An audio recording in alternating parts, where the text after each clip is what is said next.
Bonsoir et bienvenue à ce nouveau numéro de l'émission Urgence Santé consacrée à la prévention de la transmission du VIH de la mère à l'enfant. Avec moi sur ce plateau, le docteur Konza Silté, pédiatre, nutritionniste, expert en VIH pédiatrique, chef de service de pédiatrie et néonatologie à l'hôpital régional des armées, vice-président de l'ASPOPED, l'association ponténégrine de pédiatrie. Docteur Konza, bonsoir et bienvenue sur ce plateau de l'émission Urgence Santé. Bonsoir madame. C'est pour la première fois que vous intervenez dans cette émission. Comment vous sentez-vous, docteur? Eh bien, je suis émerveillé que j'ai été sollicité à participer à cette émission. Vous savez, nous n'attendons que ce genre d'occasion pour nous adresser à la population, pour essayer de passer certains conseils concernant la santé des enfants en ce qui me concerne. Donc vous pouvez me voir très heureux à participer à cette émission avec vous. Et au niveau de la pédiatrie, comment ça se passe actuellement? Eh bien, la pédiatrie se porte assez bien dans notre pays, et en l'occurrence dans notre ville, la Pointe-Noire.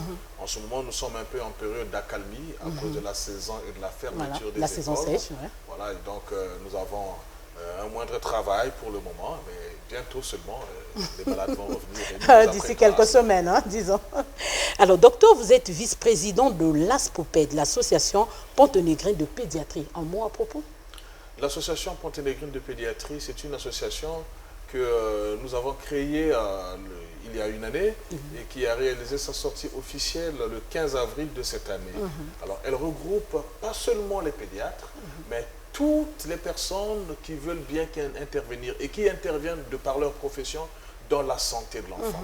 Et ces objectifs sont d'améliorer la santé de l'enfant dans le département de Pointe-Noire. Alors, en ce qui nous concerne ce soir, nous allons nous entretenir autour de la prévention de la transmission du VIH de la mère à l'enfant. Première question, qu'est-ce que l'épidémie pédiatrique à VIH? Alors, l'épidémie pédiatrique à VIH, en fait, on ne parle pas d'épidémie pédiatrique à VIH. En fait, le VIH, c'est une pandémie. C'est une pathologie qui est là depuis les années 80 et qui reste permanente, quelle que soit la saison, quelle que soit la période. C'est pour ça qu'elle s'appelle pandémie. Et cette pandémie, elle est mondiale, parce qu'elle ne se limite pas à un seul continent, un seul continent. Pays, mais elle prend tout le monde. En tout cas, elle est mondiale. Ouais, elle s'attaque aussi bien aux adultes qu'aux enfants. Et donc, c'est une épidémie qui est très avancée en ce moment, qui est en train de sévir. Et parfois, nous l'oublions un peu en arrière en pensant à d'autres pathologies. À d'autres pathologies. Qui font parfois moins de dégâts. Voilà un peu la situation de l'épidémie de VIH. Alors, il est important que nous définissions d'abord les termes. C'est quoi le VIH? Le VIH doit être différencié du sida. Ah, il doit être différencié. Du sida. Oui. Le VIH, ou ce qu'on appelle l'infection à VIH, c'est le fait pour une personne de contracter le virus de l'immunodéficience humaine. C'est un virus qui intègre l'organisme et qui commence à anéantir, à détruire les anticorps dans un organisme. Le système immunitaire. Voilà, le système immunitaire. Et donc, à partir de la période où la personne a été contaminée par le VIH, jusqu'à ce qu'elle manifeste les symptômes, il peut se passer jusqu'à 15 années. Jusqu'à 15 années? C'est possible. Wow. Et pendant ces 15 années, la personne peut rester tranquille, ne présenter aucun symptôme. Donc, et ne se connaît pas malade. C'est un temps de latence en fait pour ce virus. Un grand temps de latence qui devient très dangereux parce que c'est en ce moment que se passe le maximum même des transmissions. Et donc, si nous voulons lutter contre cette pathologie, il faut tenir compte de tous ces facteurs et agir à temps, agir très tôt pour pouvoir freiner cette pandémie. Et le sida? Le sida, c'est le stade ultime de l'infection à VIH. Vous voyez, l'infection à VIH se comporte comme un train qui est sur des rails et qui ne sait pas qu'au bout des rails, il y a un ravin. Et donc, s'il continue à évoluer, ce train, jusqu'à la 15e, 16e année, il va tomber dans le ravin. Et c'est à ce stade-là que nous l'appelons sida. C'est à ce stade où tous les symptômes... Donc, en un mot, la phase terminale, en fait, la phase du VIH. terminale de la maladie, c'est celle-là qui est appelée sida. Et quelle est l'ampleur de la situation au niveau mondial que national? L'ampleur au niveau mondial est très importante parce que vous voyez que, revenez encore à la diapo précédente, il y a plus de 35 millions de morts à ce jour liés au VIH dans le monde entier. Et en 2017, 940 000 personnes sont décédées par rapport à cette infection-là dans le monde, soit le tiers qui se décédait pour une tuberculose. Et en fin 2017, on comptait environ 36,9 millions de personnes qui vivent avec le VIH. Et parmi eux, 1,8 million de nouvelles infections dans le monde entier. Vous vous rendez compte que l'épidémie n'est donc pas encore freinée, elle continue son cours. En Afrique subsaharienne, nous comptons 25,6 millions de personnes qui vivent avec le VIH. L'Afrique subsaharienne représente donc la région la plus touchée par ce fléau.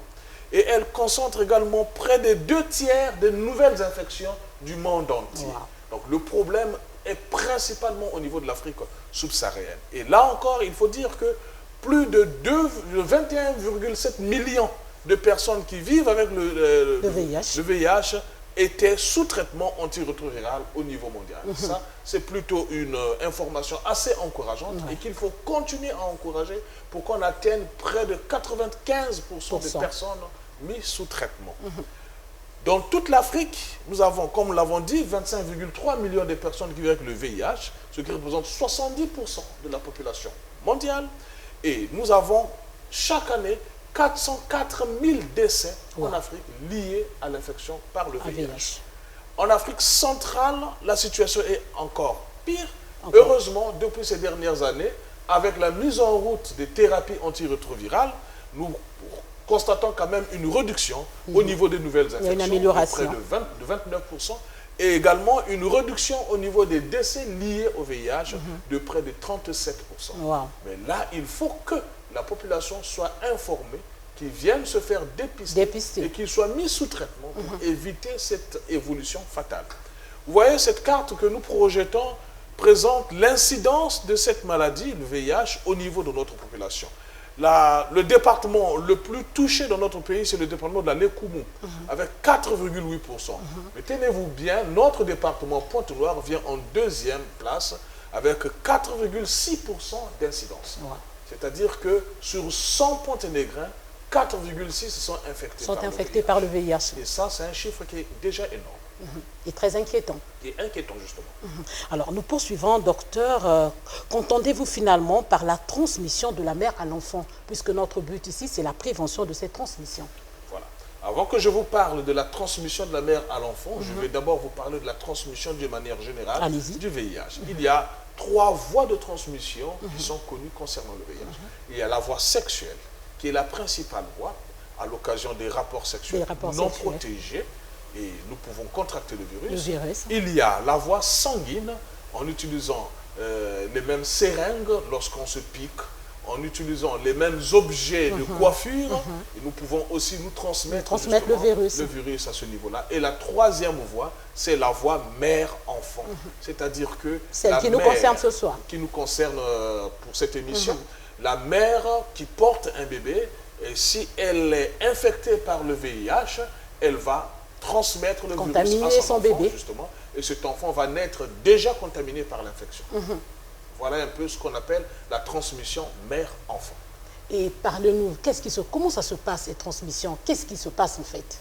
Ce qui se passe, c'est que vous savez que l'enfant est lié étroitement à sa mère, d'abord par le fait que c'est la mère qui la porte.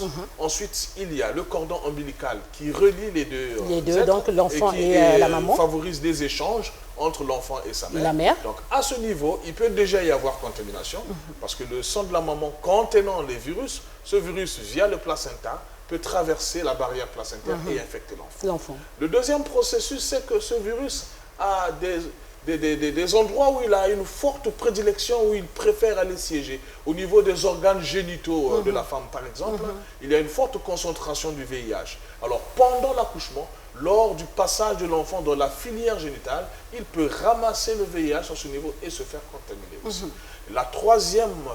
Le troisième mode de contamination de la mère à l'enfant, c'est par l'allaitement maternel.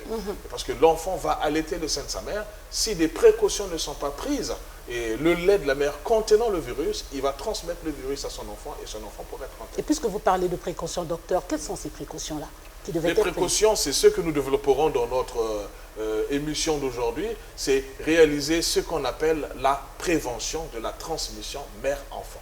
La PTME, qui est un grand programme qui a été mis en place par notre gouvernement et par notre ministère de la Santé et qui donne des bons résultats, parce que depuis que ce programme est mis en place, nous voyons beaucoup de dames séropositives, mais qui donnent au monde des enfants qui ne sont pas atteints par le virus. Alors, quels sont les facteurs clés de la transmission mère-enfant? Les facteurs clés de la transmission mère-enfant, parmi les facteurs clés de la transmission mère-enfant, il y a d'abord des facteurs liés à la mère elle-même, et puis des facteurs qui sont liés du fait de l'allaitement maternel. Je vais vous faire fi des facteurs gynécologiques qui sont purement médicaux. Je vais vous parler ici des facteurs liés à la mère. Une mère dont le stade clinique de la maladie est avancé. Donc, il y a longtemps qu'elle s'est fait contaminer. Elle présente des signes déjà du stade sida et elle tombe enceinte. C'est un facteur de risque. Elle transmettra le virus à son enfant. Voilà. Une mère qui contracte le virus pendant qu'elle est enceinte. Donc, elle est en primo-infection. Là aussi, en ce moment, il y a une forte probabilité que le virus soit transmis à son enfant. Une mère qui présente une autre pathologie à côté du VIH. Du fait qu'il porte le VIH, mais à côté, il peut présenter une autre, des infections génitales, par exemple. Là aussi, ce sont des facteurs qui vont favoriser le passage du virus de la mère vers l'enfant. Vous avez l'état nutritionnel de la mère, notamment le déficit en vitamine A. Donc, une mère qui ne mange pas correctement pendant la grossesse, c'est un facteur de risque de transmission du virus. Une mère infectée. Une mère infectée, bien sûr. La mère doit d'abord être infectée au préalable. Après, il y a d'autres ces facteurs-là, justement, qui vont prédisposer la transmission de la mère vers l'enfant. Il y a surtout, il faut qu'on insiste sur ça, l'absence de thérapie antirétrovirale. Parce que jadis, on disait que cette maladie n'avait pas de traitement. Aujourd'hui, il y a ce qu'on appelle le traitement antirétroviral. C'est une trithérapie, des médicaments qui sont d'ailleurs subventionnés par l'État, qui sont gratuits, donnés à la population pour lutter contre cette maladie. Contre le VIH. Alors, une femme qui est enceinte, qui est infectée et qui ne prend pas de traitement antirétroviral infectera son enfant dans un pourcentage d'environ 50%. C'est un pourcentage qui est très énorme. Et vous avez aussi l'allaitement non protégé. C'est-à-dire que cette mère qui donne le lait maternel à son enfant et qui, sachant qu'elle est séropositive, ne prend pas son traitement. Là aussi, cet allaitement n'est pas protégé et peut transmettre le VIH à son enfant. Les facteurs liés à l'allaitement lui-même proprement dit, c'est le fait de réaliser un allaitement mixte. Parce qu'aujourd'hui, beaucoup de gens pensent que donner le biberon à son enfant, c'est un luxe. Mais ça peut poser beaucoup de problèmes. Ah bon, docteur? Oui. C'est pas une forme de protection? Parce qu'à ce moment-là, l'enfant n'est plus allaité au sein et puis avec le biberon, je me dis... Vous savez, dans la présentation, vous avez dit que j'étais nutritionniste aussi. Alors là, c'est une question de nutrition. Voilà. Vous savez que le lait artificiel, donc le biberon, n'égalera jamais le lait maternel. Jamais. Jamais du tout. Voilà. Le lait maternel est l'aliment par excellence réservé au bébé. Et il ne doit prendre que ce lait maternel jusqu'à l'âge de 6 mois. Jusqu'à l'âge de 6 mois. Avant qu'on ajoute d'autres aliments. Alors, substituer le lait maternel par du lait artificiel, par un biberon, il doit avoir une raison vraiment valable. Il y a eu une époque où nous le faisions dans le cadre de la prise en charge des personnes vivant avec le VIH.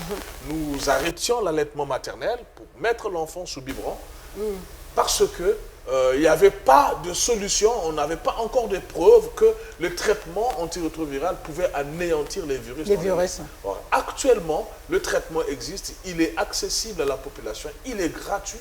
Donc, une mère qui prend correctement son traitement antirétroviral anéantit la charge virale de son lait maternel et du coup, ce lait ne représente plus un danger pour l'enfant et donc il garde sa supériorité sur le biberon. Alors, j'allais en venir, docteur, mais vous avez déjà emboîté le pas, la charge virale. Qu'est-ce que c'est, docteur? La charge virale, c'est la quantité de virus VIH qui circule dans l'organisme d'une personne infectée.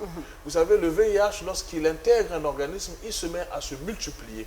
Et en se multipliant, il casse les anticorps de l'hôte et se développe en de millions et des millions de virus. Et donc, nous faisons un examen qu'on appelle la charge virale pour regarder la quantité de virus que la personne a dans son organisme. Pas seulement dans le sang, parce que c'est contenu dans beaucoup d'autres tissus, dans beaucoup d'autres liquides, tels que les liquides séminales, tels que les sécrétions cervico-vaginaux chez la femme, etc. Et donc, si on retrouve un grand nombre de virus en circulation dans un organisme, le risque de développer une maladie avancée est présent et le risque de transmettre d'autres personnes est encore plus important. Et donc on parle de charge virale élevée, de charge virale faible, indétectable. Alors, il faut parler d'une charge virale élevée et d'une charge virale indétectable. L'objectif du traitement antirétroviral, c'est de réduire la charge virale à un niveau où elle ne sera plus détectable par l'appareil utilisé pour l'abuser. C'est ce qu'on appelle la charge virale indétectable. Et donc, un patient qui est maintenu avec une charge virale indétectable se portera très bien. Et vivra normalement comme toute personne. Mais pas guéri complètement. Il n'est pas guéri totalement de sa maladie, mais il est stabilisé de sa maladie et il peut vivre aussi longtemps que Dieu le lui permettra. Alors, docteur, j'aimerais vous poser cette question à propos du dépistage.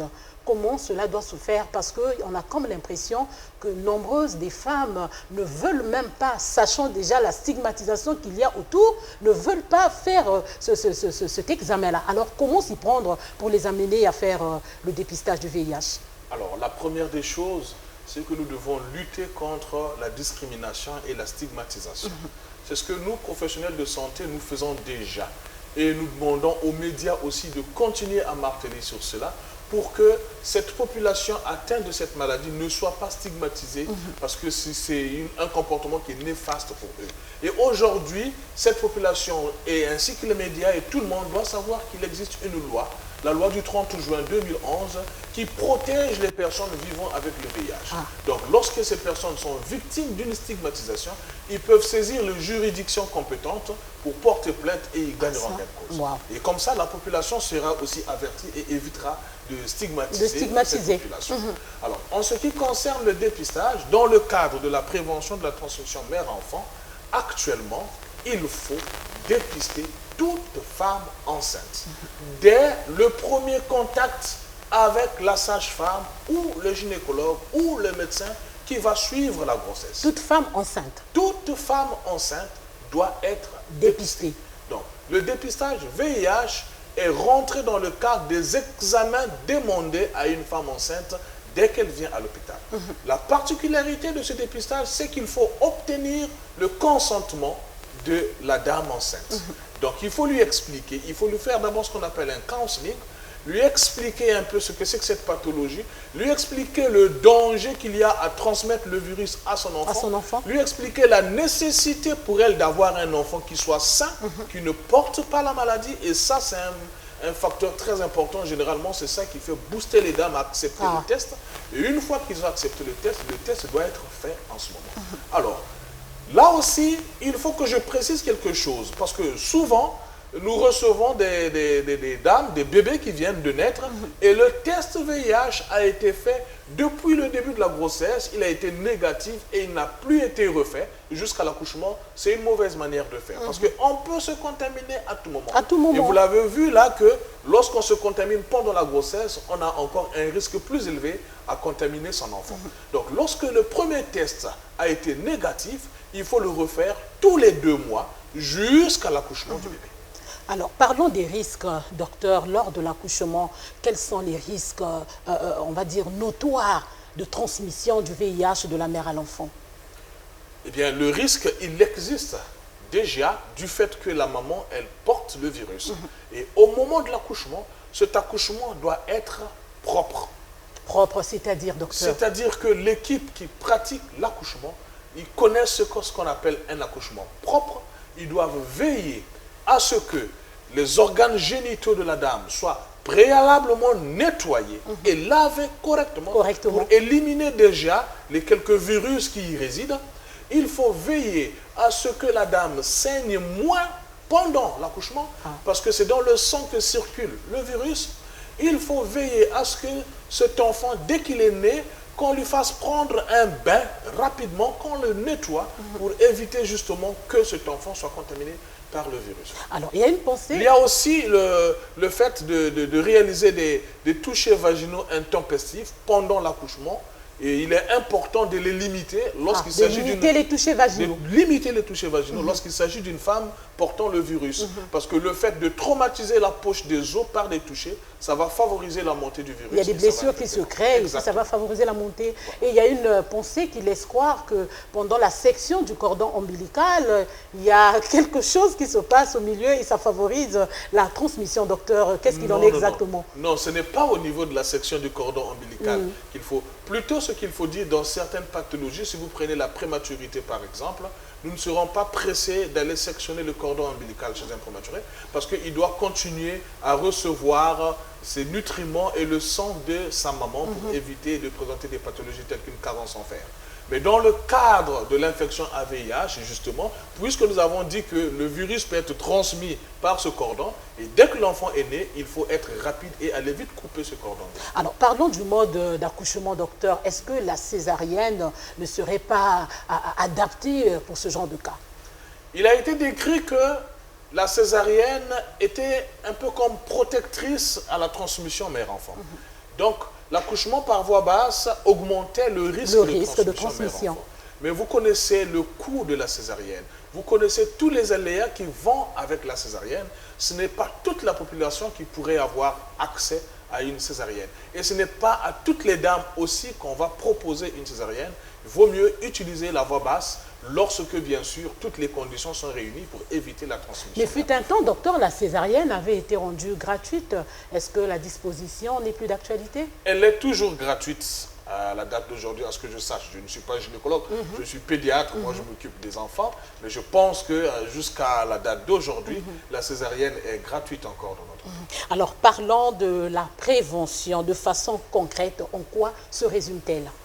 Alors, la prévention, de façon concrète, je vais vous projeter cette diapositive qui représente les différentes étapes à franchir pour atteindre l'élimination de la transmission mère-enfant. Parce que c'est là même l'objectif de la prévention de la transmission mère-enfant. Et ici, vous voyez bien qu'il y a 3 robinets qu'il faut fermer. Ah, il faut les fermer. Il faut fermer ces 3 robinets. Si nous laissons ces robinets ouverts, eh bien le virus va continuer à circuler et infecter nos enfants. Le premier robinet, c'est au niveau des femmes en âge de procréer. C'est le premier pilier de la prévention de la transmission mère-enfant. Alors, les femmes, toute femme qui a déjà l'âge de mettre au monde doit observer des mesures de prévention contre le VIH. Ces mesures, nous les connaissons, on en parle tout le temps. C'est l'usage du préservatif lors des rapports sexuels, c'est la fidélité dans le couple, si vous êtes marié, c'est l'abstinence que moi aussi je prône si vous n'êtes pas marié. Et voilà donc les principales mesures qu'il faut observer à ce niveau-là, justement. Mais pour des femmes en âge de procréer. En âge de procréer. Comme je l'ai dit, la transmission ne se fait pas seulement par voie sexuelle, mais elle peut se faire aussi par voie sanguine. Donc, il faut que les dames qui vont dans des salons de coiffure fassent attention aux instruments utilisés pour leur coiffe. Parce que là aussi, la transmission peut se faire. Au personnel de santé aussi, nous sommes les premiers à être exposés avec la manipulation du sang, les seringues, les ciseaux. Nous pouvons nous blesser, là aussi, nous pouvons être contaminés. Alors, le deuxième robinet à fermer, c'est lorsque nous n'avons pas pu fermer le premier robinet. Alors, une dame s'est échappée, a pu contracter le virus. Le VIH. En ce moment, nous pouvons le rattraper au niveau du deuxième robinet. Il s'agira alors d'éviter les grossesses non désirées. Ah, les grossesses non désirées. Voilà, il faut éviter les grossesses non désirées, toujours par le moyen d'utilisation du préservatif lors des rapports sexuels, mais aussi là, au niveau de ces piliers-là, de conseiller à ces femmes d'aller vers les centres de prise en charge pour qu'ils soient mis sous traitement. Ce traitement permettra la réduction de la charge virale et ce qui fera que l'enfant qui est porté par ce bébé sera protégé de toute contamination. Alors, si une femme a échappé, c'est pour cette raison, à ce niveau, au niveau du deuxième robinet, nous demandons à toute la population de façon générale de se faire dépister au moins 2 fois l'année. Ah, au moins 2 fois l'année. Ah, c'est pas parce que vous l'avez fait une fois il y a 5 ans et vous vous dites... Ah non, Ah non, il ne faut pas arrêter parce qu'on l'a fait il y a 5 ans, il y a 2 ans. Ah oui, on en a entendu, un docteur, que moi, ça me fait déjà 2 ans, on m'avait vu, je n'ai pas de sida. Et pourtant, pendant 2 ans, vous avez continué à mener une vie sexuelle. Pendant 2 ans, vous avez fréquenté des salons de coiffure. Pendant 2 ans, vous avez utilisé des objets tranchants. Ça veut dire que le risque est toujours là. Celui qui ne s'est pas contaminé hier peut se contaminer aujourd'hui. C'est pour cette raison qu'au moins 2 fois l'année, il faut aller vers le centre de santé, faire son dépistage. Et ce dépistage est gratuit. Il a été rendu gratuit. Et ça, c'est pour toute la population. Pour toute la population. Vous venez dans les grands hôpitaux, à l'hôpital militaire, à l'hôpital Assissé, à l'hôpital de Luangili.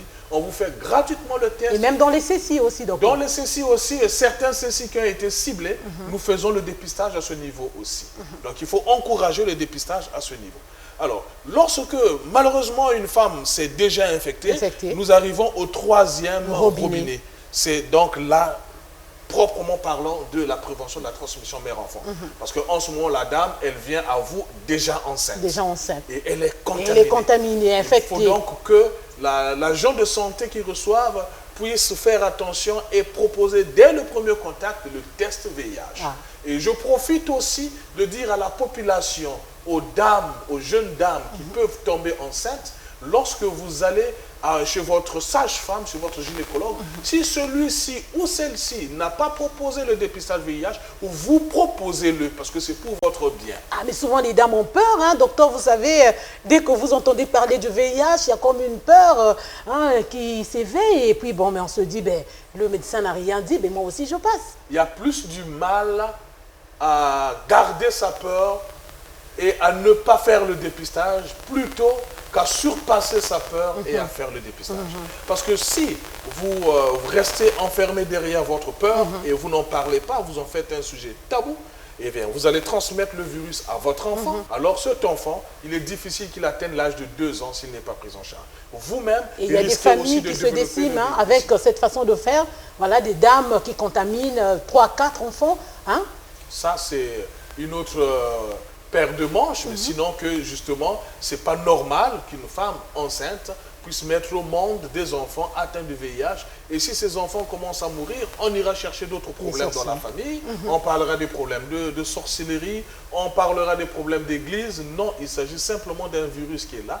Et la solution que la science apporte, c'est que toute dame puisse accepter, sinon même recommander elle-même à faire son test pour pouvoir la mettre sous traitement et qu'elle mettra au monde des enfants qui seront sains. Et parlons rapidement du suivi de ces enfants, docteur. Qu'est-ce qu'il en est?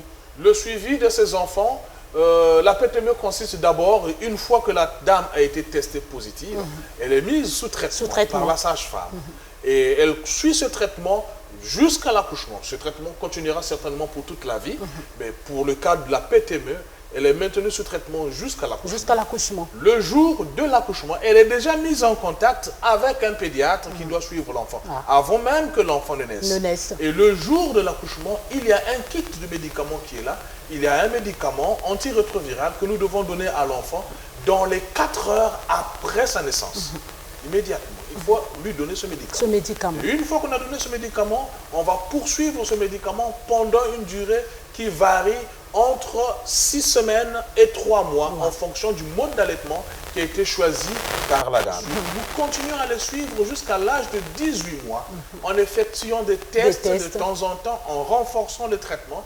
Et c'est le dernier test de l'âge de 18 mois qui est une sérologie rétrovirale qui viendra nous confirmer si l'enfant a été épargné par le virus ou pas. Mais je peux déjà vous rassurer que dans près de 98% des cas, pour des dames qui ont suivi ce programme, les enfants naissent séronégatifs. Alors, docteur, à vous entendre, la prise en charge médicale est assurée, elle est garantie. Est-ce la même chose pour la prise en charge psychologique? La prise en charge psychologique aussi est garantie parce que l'agent de santé par excellence est un psychologue qui doit faire un accompagnement psychologique. Même si nous n'avons pas toujours des psychologues qualifiés dans nos centres, mais étant agent de santé dans notre formation, nous avons reçu des cours de psychologie que nous pouvons faire usage pour accompagner cette population. Et donc, oui, nous faisons aussi de l'accompagnement psychologique. Alors, docteur, nous arrivons à la fin de notre entretien. Est-ce que vous rencontrez des difficultés dans l'exercice de vos fonctions, notamment sur la prévention de la transmission du VIH de la mère à l'enfant? Ça sera votre mot de fin. Merci beaucoup. Il n'y a pas plus tard que quelques semaines, voyez-vous, en tant que pédiatre, je reçois un bébé de 1 mois et demi et qui présente une pathologie et quand je fais le dépistage VIH, ce bébé est positif. Et quand je pose la question à la mère, est-ce que vous n'avez jamais fait le dépistage VIH pendant votre grossesse? La mère me dit que ça ne m'a pas été proposé par ma sage-femme. Alors, j'étais un peu frustré de la situation. Je me suis dit, mais ce n'est pas possible. Avec toutes ces informations que nous donnons, toutes ces formations que nous faisons, on ne devrait plus y avoir des dames qui mettent au monde des enfants infectés par le VIH. Le protocole, il est là, les traitements sont là. Le gouvernement met tous les moyens en jeu pour que nous puissions freiner ce fléau. Alors, oui, les difficultés, il y en a. D'abord, au niveau du personnel de santé. Il y a encore des sages-femmes, des médecins qui ignorent qu'il faut dépister chaque femme enceinte. Si j'ai des collègues qui me suivent, qui essayent de changer de ce côté-là, docteur, il faut que... je n'ai pas encore terminé. La deuxième excusez-moi, je termine par là. Le deuxième conseil que je donne aux dames, c'est justement d'accepter le dépistage lorsque celui-ci est conseillé et proposé par les agents de santé. Et ou bien même de prendre note de manière à ce que si elle se retrouve devant un personnel de santé qui ne lui propose pas de test, qu'elle commence à en parler. Est-ce que dans le bilan que vous m'avez demandé, vous avez fait le test VIH? Moi, je voudrais en faire pour le bien de mon bébé. Ça nous aiderait à sauver ces bébés-là. Docteur, merci. Merci beaucoup, madame. C'est la fin de notre entretien qui a porté sur la prévention de la transmission du VIH de la mère à l'enfant. Merci de l'avoir suivi. Urgence Santé vous fait gagner en santé et bonne suite de programme sur Mix Télévision.